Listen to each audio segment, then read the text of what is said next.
处理方式对，正确的解决方式跟错误的解决方式，对，而不是正确的愤怒反应，正确的反应跟错误的反应，对，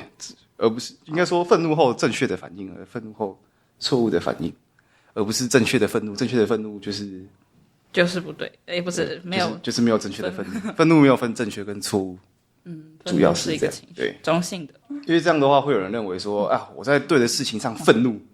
就是对的，就是说，柯林真的没扫地。我觉得这题目很适合你们对啊，一个是大家分享过，一个是你真的很适合这个题目。没有啊，就是比如说柯林真的没扫地嘛，然后我就很生气说你都没扫地啊，这件事是不是正确的？就是如果我们把这件事归在正确的话，它就是一种正确的错误，正确的愤怒，正确就是如果要看反应。对，其实是要看反应，而是我们如果他没扫地，我们是要抱持爱心说念真啊，你怎么没有扫地？那个公共区大扫除。好，等一下听你举例，对啊，我是说类似这种，一下就是没有所谓的正确的愤怒，而是我们的愤怒都是由我们肉体的情欲所引起的。好，你等一下记得要讲这个。看你怎么带啊！我也不能突然一个鬼转。好，我们开始哦。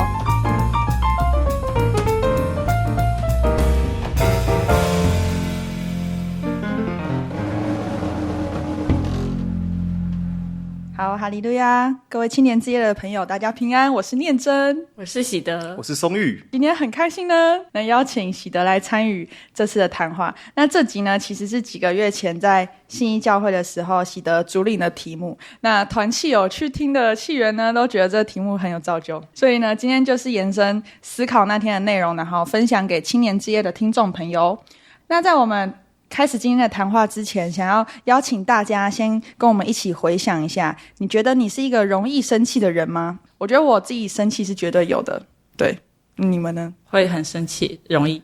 非常容易。林松玉呢？我吗？我算是蛮容易生气的但是我不会到就是愤怒，就是可能会稍微有些烦躁啊，或是有些不愉快的心情，但是真正能让我生气的事情，应该算是蛮少的了。我今天其实在思考，就是那个愤怒的程度。我也觉得我蛮多都是可能有些小情绪生气，但是没有到就是真的会那个整个人都很像，对，很像那个动漫，这样后面都是火啊，然后这个人红色那样。我觉得这样好像还好，但是有一些烦躁的心情是蛮常有的。那我们现在读一段经文，在哥林多前书6章19到20节，那我们请松玉帮我们读。岂不知你们的身子就是圣灵的殿吗？这圣灵是从神而来，住在你们里头的，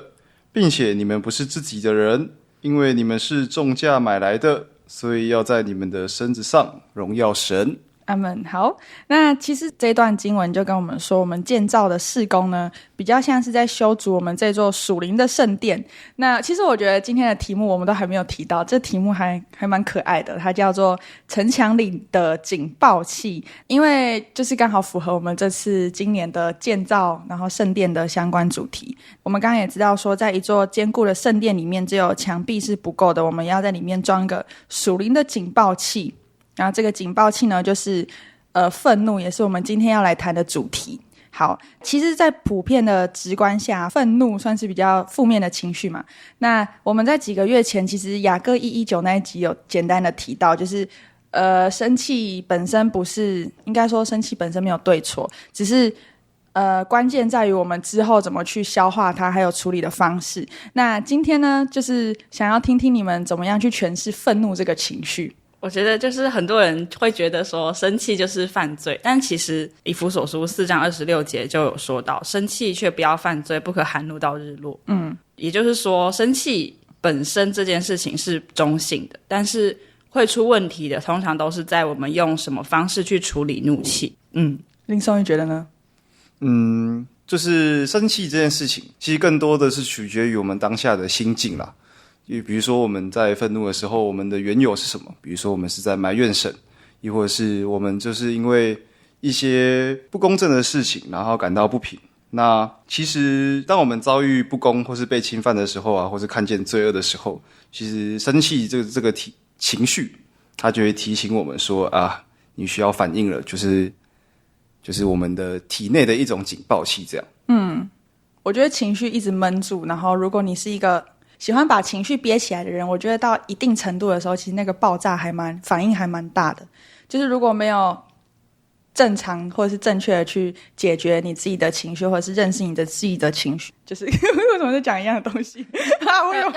要会发泄那些不好的东西。对。好，那其实喜德呢，他也有研究，就是从心理学的角度怎么去解释这个愤怒。你想要分享看看吗？从心理学的角度来说，愤怒就是一种当你心里的界限被跨越的时候，然后你心里就会产生一个保护的情绪。比如说你遇到了不公平的事情，可能看到为什么他们做同样的事情，我们做同样的事情，我得到的结果却不一样。或者是说你的界限被侵犯了，有人冒犯你，或者是说你看见有一件罪恶的事情，就像各种的社会新闻，你会感觉到愤怒的情绪。这就是神设计给我们的一种警报，一种提醒，这样子。对，我觉得这里有一段话写得蛮好的，就是你说其实生气是神创造的，但是它是可以被圣灵去引导的情绪，所以虽然说就是它是一个会让我们有压力，然后比较负面一点的心情，但是它其实是可以透过圣灵然后去引导，让这个情绪好好消化的。好，那接下来呢，我觉得我们可以思考一下，当愤怒响起的时候，我们可以选择怎么样去行动。如果是被怒气牵着走的话，可能就是我们会做一些得罪神得罪人的事情。那如果另外一方面，我们可以透过刚刚讲的透过圣灵来引导我们的话，那我觉得这是一个蛮成熟，然后也蛮值得跟大家一起去思考的行动。那我们可以先从圣经来看，你们在圣经里面有没有比较印象深刻有关愤怒的故事？故事哦，如果是我的话，我就会想到说，就是摩西他愤怒的击打了磐石，然后导致他最后没办法进入迦南地。这个就是愤怒造成负面的影响啊，那也是导致后面的摩西没有得着神所赐给以色列人的恩赐。这样，每一个故事的关键都在他怎么去处理他生气这个情绪之后的行为，像是摩西击打那个磐石嘛，就是违背神的旨意。那虽然说圣经写说他是一个为人极其谦和的人，也讲到说他胜过世上的众人，对，但是刚刚松玉有说，就是因为他的一点愤怒跟之后的过失，那神其实给他，我觉得这个惩罚算蛮大的，就是让他没有进入到迦南地，一起去享受这个长时间以来追求的，或者是带领百姓要进入到的一个目标。就是摩西他其实是一个我们可以参考的一个人啊，因为其实摩西他的情绪管理，我们可以从他年轻的时候看哦，他在路上走一走，然后就直接打死一个人。那之前我听过一个传道分享，就是为什么要让摩西就是在老年的时候才带领以色列人出埃及，而不是在他年轻的时候？就是我们可以看到，以色列人如果是在摩西年轻的时候出埃及，他们每一个抱怨，然后摩西就直接一个呼咚一拳一个，对，一拳一个，这样的话就是不是神的旨意。那其实我们可以看到，就是在经历更多的磨练，以及他在就是犯罪之后逃亡的这个过程，我们都可以看出摩西他其实在很多地方啦，就是成熟了许多。这样在情绪管理上更是如此。但是就是在进入迦南地之前，还是倒在了自己的情绪管理之下，应该算是这个部分。我觉得我刚突然想到一个经节，就是在罗马书第5章第3节那边说，因为在患难中也是欢欢喜喜的，因为患难生忍耐，忍耐生老练，老练生盼望。那我觉得就是刚讲到说摩西他其实经历了一段很长的磨练时期嘛，包含他去到耶特罗那边，然后他在牧羊阶段，然后其实我觉得都是很长时间神给他的一个操练跟磨练，然后让他学习怎么样去忍耐，然后怎么样去存着盼望的心，然后看向神这样子。好，所以其实圣经当中有很多人物跟我们是一样的，就是大家都会有情绪，然后也有做对的事情做错的事情，值得我们效法跟值得我们芥蒂的事情。好，那除了摩西之外，喜德有其他想分享的人吗？还有想到大卫，就是当大卫犯完错，然后拿单先知来跟他讲的时候，大卫的第一个反应其实也是生气，就说这样的事情要赔偿4倍。但是他后来才发现，这件事情是我自己做的，就是其实他心里对于正确跟对于错误，就是对于神的那个尺，他还是有，就是他这个生气就代表说，他其实对于不义的事情是有敏锐的察觉力的。虽然说最后结局他那个恶人就是他自己，但是他因为有愤怒，所以察觉这个罪恶，才有办法有后面的悔改跟就是后面的反应这样子。因为我觉得大卫其实算是一个离神蛮近的人嘛，就他其实蛮亲近神的。虽然说他有很多软弱，然后也有刚强的时刻，但是他很多像是他在诗篇里面，他很多时候都是患难的时候选择去倚靠神，或是选择去呼求神。所以我觉得一个跟神离蛮近的人，他在处理事情上面其实是蛮敏感的，像是刚喜德分享的，他虽然说拿单没有直接的跟他说是谁是谁，但是他对这件事情的公义是蛮敏感的，他知道这件事情是神喜悦的事情。然后我觉得他蛮好的是，他最后还是有去承认自己的那个过错，然后选择去跟神悔改这样子，对，去正视自己的那一份软弱这样。那应该还是会有一些很负面极端的那种例子。很负面的，我们就不得不提到该隐的好强哦，就是圣经上最初最一开始的负面的例子。该隐因为嫉妒弟弟亚伯，然后他就把弟弟就是手刃兄弟对，手刃兄弟没错，就是杀了自己的弟弟。那这就是因为他没有发现自己的这个愤怒其实是因为他自己没有做好某些事情，所以导致了这样子的悲剧。对，我觉得讲到生气，我第一个也会在圣经里面想到该隐亚伯这段故事。对，因为算是人类蛮早的第一个血案可以这样说吗？对，就是我觉得在这件事情上面没有学习到怎么去管理自己愤怒以后的行为，像我们刚刚提到的，其实生气没有真正对跟错，主要是你要怎么样去消化跟处理你之后的行为。对，松玉要再分享一个吗？很负面或是比较极端一点的例子。有啦，这边就是有一个约拿看到尼尼微人就是悔改，然后就是为神的怜悯感到愤怒。那我觉得这个其实与其说是愤怒，更多的是出于就是心理的不公平啦。这个可能是有一点嫉妒包含在里面。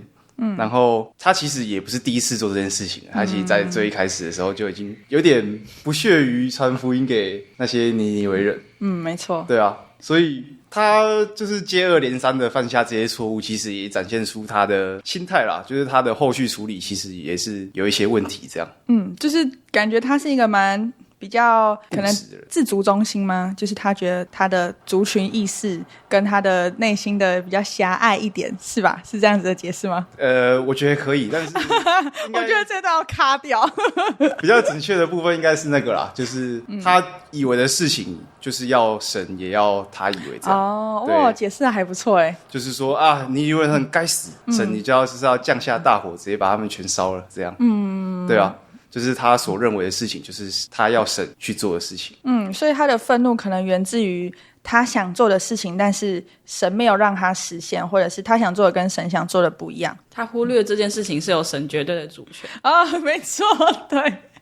是的。好，那刚刚呢我们讨论了蛮多就是在圣经里面有关愤怒跟生气的例子。那其实圣经可以用这些故事然后来提醒我们说愤怒本身不是罪，但错的是我们不要以自我为中心的方式去反应，或者是只思考到自己，没有去思考到神的作为，或者是去顺服神的旨意这样。我可以补充一个。好，就是其实圣经当中也有提到很多神的愤怒。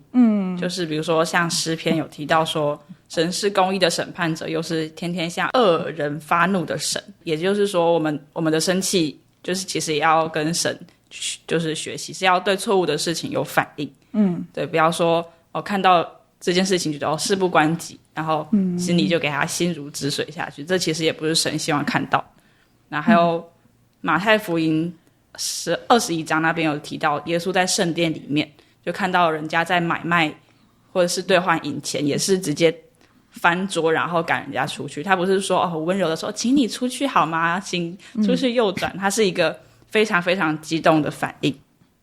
所以这件事情也就是他虽然说看起来好像翻桌是一件看似错误的事情，但其实他是为了要就是维守护护神的道，对对对，维护圣殿，然后对真理有维护的反应这样子。我刚刚你讲到这段，我就想到这题目不是城墙里的警报器吗？就我觉得警报器，你们觉得警报器的作用是什么？比如说在一个建筑物里面设置警报器的意义。防止外人入侵。哦，防止内部出问题。我觉得有这种神奇的警报器吗？你说什么？我说有这种神奇的警报器。火灾的警报器就是防止内部有问题。就可能内部出问题，比如说像失火啊，就这算是内部出问题嘛，然后就会有一个提醒这里的居民，然后或者是刚刚松玉讲的，我觉得可是松玉讲的那个，对，没有，我刚想的还蛮中二，就是那种什么打仗的时候，城墙上面你说敲锣咚，对，那个不是别人在车上面吹号角啊？对，就是一个对内跟对外都有的。那我觉得警报器最主要就是去提醒这些人，或者是不管是提醒城墙内的人，或者是警告城墙外的人，我觉得都是一个警示的作用。所以刚喜德其实帮我们做一个蛮好的总结，就是蛮好的小结，就是圣经里面其实神也有很多的展现他愤怒或者是公义的一面。那这些情绪或者这些表现，其实都是要在提醒那些不义的事情，或者是在圣殿里面啊，在我们生活行为上面，神透过这些愤怒去告诉我们，或是纠正我们，可以做得更好，或者是这个事情已经临界于他的那个愤怒的点。对对对，好，那跳回来，我们来分享一下在我们生活当中神让我们在生气里面学到的事情。因为前阵子我们在做毕业制作，就是要分组，我们有组有6个截然不同的，反正就是因为从截然不同的背景出身，所以就是各种的节奏啊什么都要重新的磨合。所以有时候就是因为这个毕业制作的阶段是蛮长一段的时间，就是要超过1年的时间，所以有时候会遇到分工不明确啊，然后有人拖延了，明明定了进度，但是却他没有完成，然后这种时候我就会感觉到非常的焦躁。但是其实这个焦躁呢，出于的心其实是我知道大家都想要把这个作品做好，但是因为沟通可能沟通的失误，或者是每个人期待的不同，所以就会有这种冲突。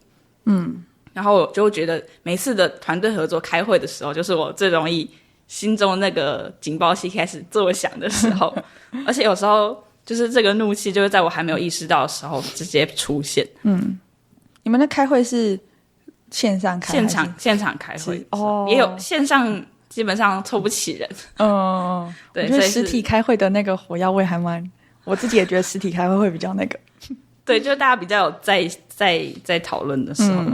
对，然后就会想说，为什么就忽然这样决定啦？那没有说就改了。但是后来想一想，可能其实就这个东西通常都要回家后，然后沉淀下来，然后或者是在祷告中才出现，就是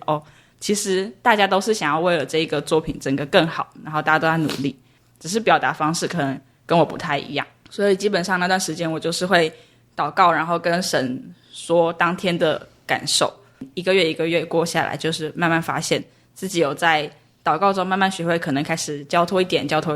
慢慢的交托这件事情，然后把这个愤怒的情绪转化，然后更愿意去聆听，更愿意去理解组员这样子。所以我觉得这也是一个很重要的学习的机会，跟往后出社会训练的软实力很有关系。这样，对，我觉得你刚刚分享就是有一个蛮重要的地方，就是你把这个愤怒然后带到神的面前，就是透过祷告然后去消化自己的情绪。因为我觉得就是像是之前在那个分享雅各1:19的时候，我们就讲了很多管理情绪的方法，但我们的最后的我有点忘记了，但我记得我们提到蛮多都是用祷告然后去消化或者是管理自己的情绪。对，我觉得这算是一个大家可能都会多少有一些体验的方法，就是可能原本很杂乱的思绪或是烦闷的心情，可以在祷告中求神让我们先看见愤怒，就是主要还是要先正视自己的情绪嘛，就是不能一直忍耐，然后再来就是你要反思自己的愤怒是不是我也做了什么就是得罪人，或者是做了一些隐而未现的事情，然后最后就是祈求圣灵能够帮助消化这个愤怒。对，我觉得在祷告里面这个过程是蛮重要的。然后另外一个就是，其实你有提到一个，就是人会生气最长的原因就是人际或者是在团体里面，因为每个人都是一个一个的个体，然后当要去进入到一个团队的时候，我们要从个体里面跳出来，然后去从每个人身上都达到一些共识。那我觉得在教会里面，其实这是同样的步骤，就是每个人都是一个不同的个体，那我们要怎么去教会里面去学习合一，然后在教会里面能够脱去自我，卸下自我，然后去让自己可以跟神合一这样子。好，那松玉有没有想分享生活上的例子呢？与其说是分享生活的例子，我比较想分享的是一种经验。毕竟我们现在都是过的所谓的团体生活。那我觉得就一一分享自己不太高兴的经验也分享不完但其实也很难开出，也很难说出口。其实也还好。真的假的？好，那其实就是刚才像念真有说的，就是祷告。那只要我心情不好的话，我就一定会借着祷告，然后把事情然后交托给神。那其实我以前的话，只要生气到达一个临界点，我会开始想要就是在心里有一些大量的 OS 出现的。我的心里大量 OS 就是已经蛮严重的时候了，就是不详细的诉说心里的 OS， 就是我就会到房间里面去祷告，然后说啊，主耶稣啊，就是他那个差点举出实例是吗？就是某些就是看到一些某些不公平的事情，就是说啊，我好生气。好了，这样讲好模糊哦。就是比如说看到某些人就是做得不好啊，就会说啊，主耶稣这个人怎么可以做成这样之类的。然后我就开始抱怨。但是我突然想到说，就是我们在祷告中，如果都把神当成我们的出气筒，或者当成我们的垃圾桶，这样的话，就是主耶稣会不会太可怜了？哇，你好为主耶稣着想。对啊，所以我最近的话都是把我的一些想说的话，就是跟弟兄姐妹分享。这样是怎么？就是分散那个去麻烦别人，分散风险，麻烦神，然后又麻烦别人，对啊。然后对于主耶稣的话，就是请他，就是说啊，就是能够改善我的心境，不是说改善我的心情，而是改善我的心境，就是改变我态度，改变我自己看某些事情的态度。然后如果真的就是需要找人诉说的话，就是也不会丢给主耶稣啦。就是我觉得把别人做的不好的事情，或是把自己觉得不公平的事情放到神面前，我觉得这个是一件不太好的事情。就是对于我们来说，或是对于神来说，这个如果要用比喻的话，就像是有一个小孩，就是拉着另外一个小孩说：“妈妈，他刚才抢我的玩具。”就是类似这种概念。幼儿班老师。对啊，就是我觉得这个就是主耶稣看我们的想法，大概就是这个样子了。就是说啊，这个小孩就是为了一两件小事，然后就很生气，然后跑来找我抱怨。就是在祷告的时候，我们需要就是为主耶稣稍微着想。没错，这是最近啊，就是这一两年来，就是学习到的一些事情，还有认知到的一些事情，这样。我觉得你刚说，除了我先小结一下，就是你刚刚除了说跟神祷告的不一样的方式之外，你刚也说到你在处理情绪上面的时候，你会选择跟你的同侪去诉说。虽然说不知道会不会把这个压力又丢给其他人，但我觉得至少就是你有把你心里面比较憋不住，或者是真的忍很久的东西，然后选择去用比较平静，应该是比较平静吧。是吧？你说话的时候，应该在帮你缓和，用平静的方式去跟其他人说出来。结果有很多人在底下留言说没有。那这个部分的话，可能就要请问念真。我不知道，好可怕。好，没有啊，这个其实我觉得有时候我在跟别人诉说的时候，我也不是要得到什么回应，就是纯粹就是一个情绪的发泄而已。没错，就是你直接跟我说哦，其实我觉得这个没什么，或是。偷就是直接呛我也是没差。感受得到。没错。那你刚刚其实也有讲到另外一个，就是你说你在祷告中会替神着想。那我觉得其实换一个角度讲，就是祷告的内容，可能我们可以想不一定是全部都是跟神抱怨或是祈求，我们可能可以在祷告里面，像刚松玉说的，我们换一个角度去想，可能可以感谢神啊，或者是去求神让我们打开我们的心眼，知道这件事情我们可以怎么处理，或者是可以有平静的心转换自己的心境，就是不是所有的祷告内容都是向神抱怨或是向神告状这样。对，好，那我觉得刚刚我们除了分享圣经上的例子以外，我们也分享了自己在日常生活中在圣经上面去学会到的事情。对，然后其实我原本想说你们应该会讲很多，我就没有准备我自己的内容。但我觉得刚刚听你们分享的时候，我就想到一个是，就在准备这个题目的时候，反思自己在关于愤怒上面，关于生气上面的处理方式。我发现就是我蛮多的比例是把我的这个情绪丢给我的家人，而不是就是可能在外面，在朋友面前，在团体当中，我可以很好的控制自己的情绪，但是当回到家庭或者是回到自己熟悉的人的身边的时候，就是会用那种就真的很真实的一面，反而去把这些愤怒都发泄给身边最亲近的人。对，我觉得这算是我一个蛮需要去调整，然后也就是在这个题目里面去自我反省的一个地方。对，但我觉得这可能难免吧，我不知道大家你们会不会就也是会把这个情绪，可能也就是比如说你今天在外头受了委屈，然后回家之后可能遇到一点点平常不会爆生气的事情，然后就会一点就燃那种感觉，可能还是会有这种状况。对，多少都会把这个情绪留给比较亲近的人。对，就是如果没有注意到自己心里已经不开心的时候，通常会更严重。所以我觉得家人反而比较容易吵架，我觉得啦，就是以我自己的经历为主。那我觉得就是我给自己的反思是，就是我自己知道我自己是这样，那当我的家人也用差不多的情形来对待我的时候，我是不是可以做出就是缓和的人，或者是从自己开始去反省，去做出那个让步，或者是缓和这个气氛的那个人。对，好，这只是刚突然想到的一个那个愤怒的发泄的人，好像都是家人，只是突然想到这样。好，那今天呢，我们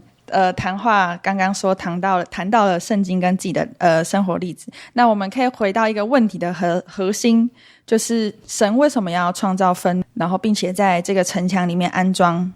这个警报器。对，就是那边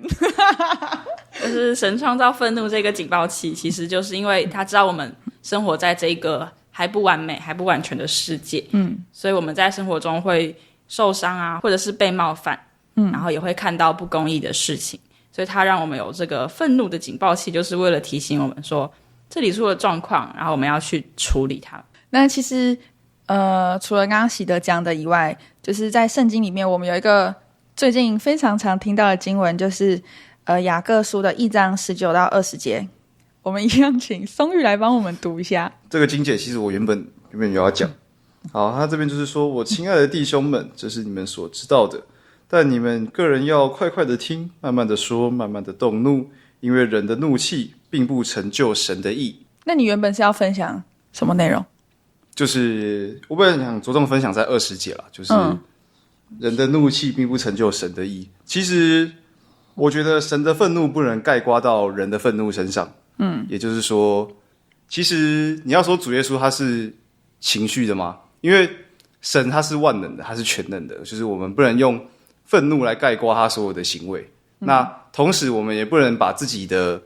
就是虽然说我们是学习他的样式，但是我们不能将自己所有的就是愤怒然后归因到神的身上。比如说主耶稣在这个时候有生气啊，为什么主耶稣可以生气我不能生气？就是类似于这种概念，我们不能将神的情绪然后套用到自己身上，因为有时候神的愤怒他只是借用愤怒这种负面的说辞，然后其实他主要就是行公义，就是为我们伸冤呐。那实际上这件事情就是我们是做不到的，所以我们的话生气就是生气。所以我认为的就是人的愤怒跟神的愤怒不能混为一谈。那个约翰一书的1章的20节，他也是说到，因为人的怒气并不成就神的义嘛。那他这边为什么把人的怒气概括出来？就是因为人的愤怒跟神的愤怒是要分开的。我是不错，补充还蛮好的。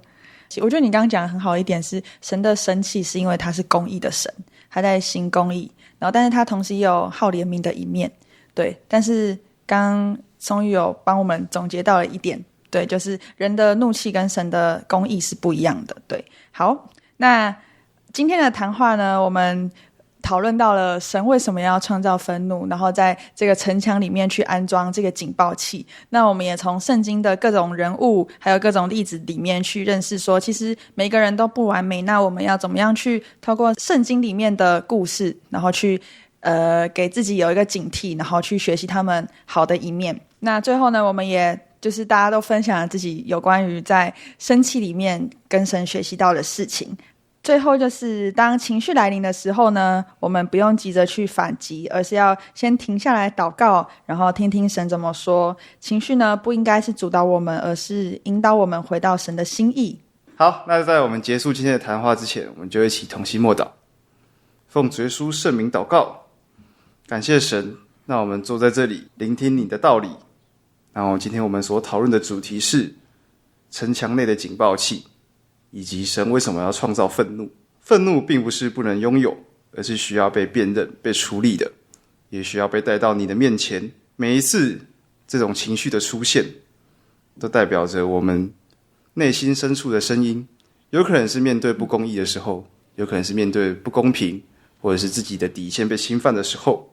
那可能是期待没有被理解，或是自己的伤口被触碰了。那这个时候我们的祷告并不是求告神说，神啊，为什么会发生这种事情，也不是希望神去解决我们的愤怒，而是更进一步的求问神说，神啊，为什么要让我如此在意这件事情，你想要让我学到什么。也是在求神说，改变我们的心境，让我们可以远离怒气，因为人的怒气并不成就神的义。那神创造我们的情绪，是为了让我们更真实的经历了自己，也是能够更亲近他。主耶稣啊，我们的祷告求你垂听悦纳，愿一切荣耀都归于你的圣名。哈利路亚，阿们，阿们。好，最后，如果你也喜欢我们的谈话的话，欢迎按赞、订阅、分享，开启小铃铛。那我们下次见喽，平安。平安。